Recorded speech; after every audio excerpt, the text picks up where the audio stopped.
नमस्कार। आज हम गीता की 18वां अध्याय शुरू करने जा रहे हैं। आप लोग सब ध्यान पूर्वक सुनिए। व्याख्या। अनासीन किसी काल में किसी कारण से कभी किंचित मात्र भी जिसमें परिवर्तन नहीं होता, जिसकी सती नहीं होती, जिसका अभाव नहीं होता, उसका नाम अनासी अर्थात अविनाशी है। अप्रमेय जो प्रमाण का विषय नहीं है अर्थात जो अंत करण और इंद्रिय को विषय नहीं है, उनको अप्रमेय कहते हैं। जिसमें अंत करण और इंद्रिय प्रमाण नहीं होती, उसमें शास्त्र और संत महापुरुष ही प्रमाण होते हैं। शास्त्र और संत महापुरुष उन्हीं के लिए प्रमाण होते हैं जो श्रद्धालु है, जिनकी जिस शास्त्र और संत में श्रद्धा होती है वह उसी शास्त्र और संत के वचनों को मानता है, इसलिए वह तत्व केवल श्रद्धा का विषय है, प्रणाम का विषय नहीं। शास्त्र और संत किसी को बाध्य नहीं करते कि तुम हमारे में श्रद्धा करो। श्रद्धा करने अथवा ना करने में मनुष्य स्वतंत्र है।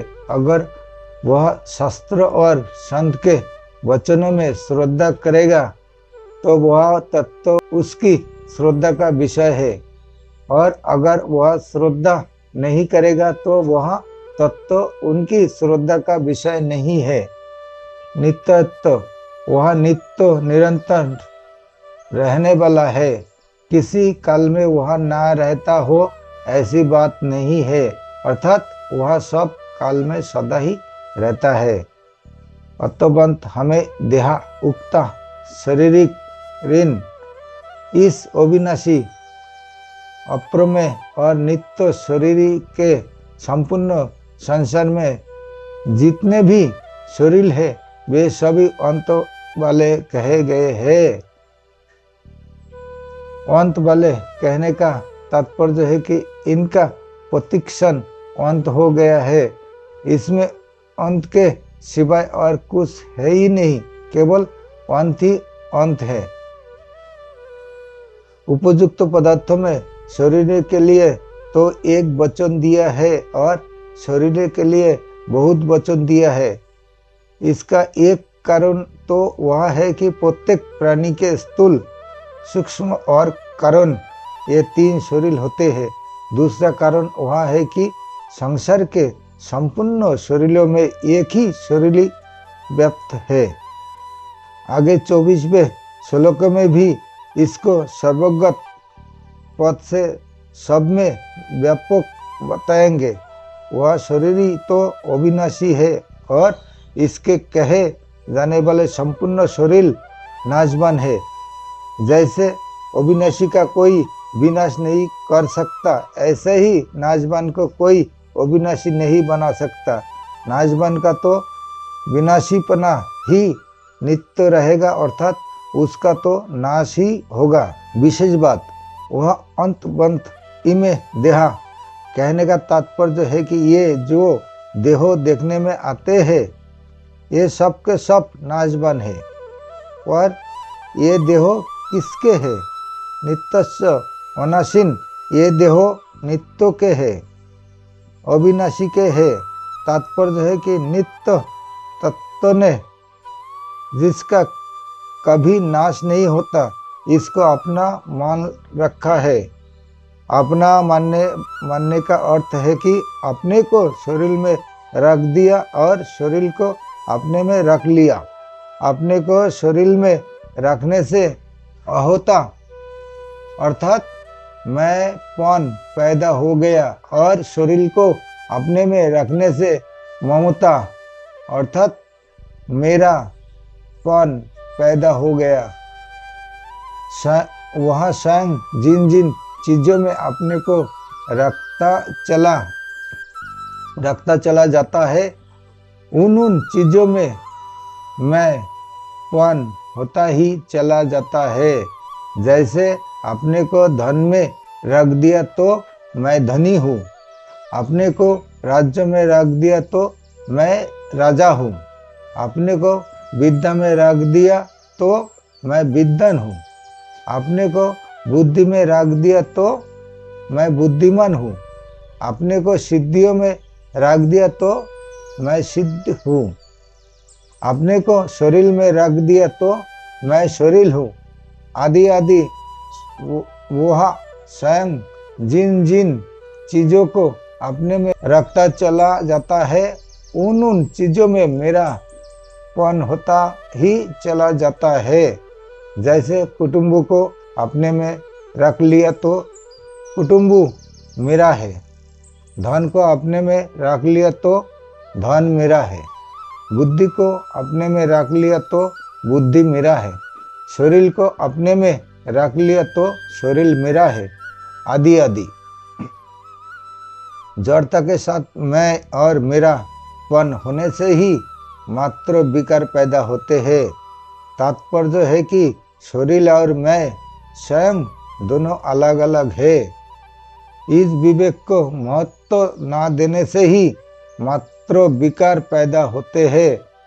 परंतु जो इस विवेक को आदर देते हैं, महत्व देते हैं, वे पंडित होते हैं। ऐसे पंडित लोग कभी शोक नहीं करते, क्योंकि सत सत ही है और असत असत ही है, इसका उनको ठीक अनुभव हो जाता है। तन्मत युद्ध से भगवान अर्जुन के लिए आज्ञा देते हैं कि सत असत को ठीक समझकर तुम युद्ध करो, अर्थात प्राप्त कर्तव्यों का पालन करो। तात्पर्य है कि शरीर तो अंत वाला है और शरीर ही अविनाशी है।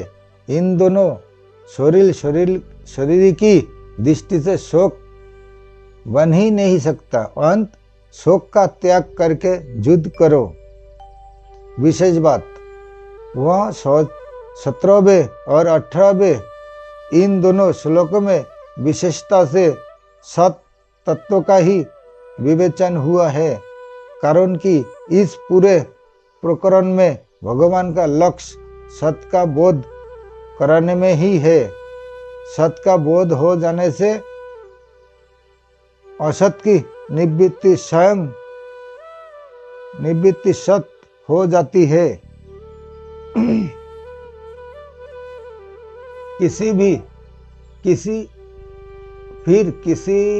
किसी प्रकार का किंचित मात्र भी संदेह नहीं रहता। इस प्रकार सत का अनुभव करके निसंदिग्ध होकर कर्तव्य का पालन करना चाहिए।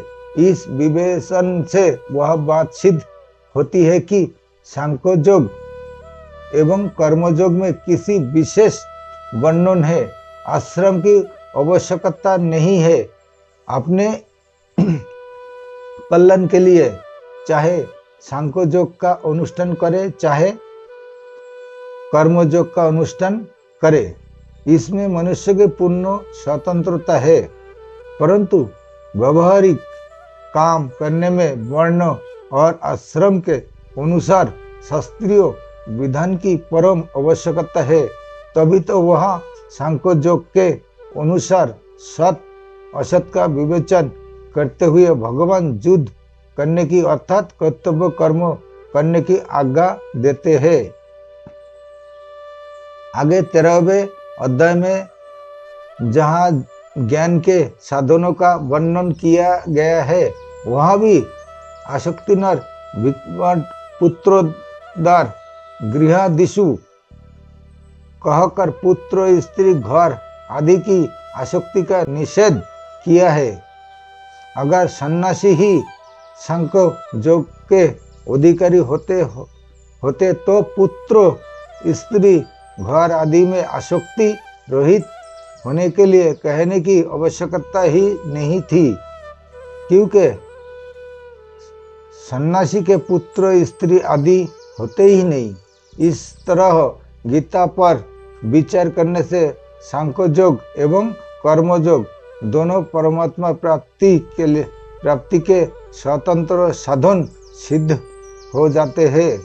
ये किसी वर्ण और आश्रम पर किंचित मात्र भी अवलंबित तो नहीं है। परिशिष्ट भाव, भगवान ने आपने उद्देश्य के आरंभ में गतासुन मितो और अगतासुन जीवितो दोनों प्राणियों को असत्य बताया। फिर 12वें 13वें श्लोक में गतासुन को असत्य बताने के लिए सत नित्य का वर्णन किया और 14वें 15वें श्लोक में अगतासुन को असत्य बताने के लिए असत अनित्य का वर्णन किया। फिर सत और असत दोनों का वर्णन 16वें श्लोक में किया।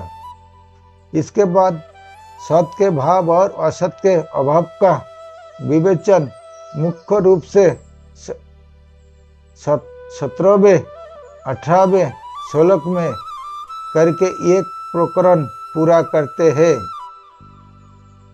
यद्यपि भाव होनापन आत्मा का ही है, शरीर का नहीं। तथापि मनुष्य से भूल वह होती है कि वह पहले शरीर को देखकर फिर उसमें आत्मा को देखता है, पहले आकृति को देखकर फिर भाव को देखता है। ऊपर लगाई गई पालिश कब तक टिकेगी? साधक को विचार करना चाहिए कि आत्मा पहले थी या शरीर पहले था। विचार करने पर सिद्ध होता है कि आत्मा पहले है, शरीर पीछे है, भाव पहले है, आकृति पीछे है।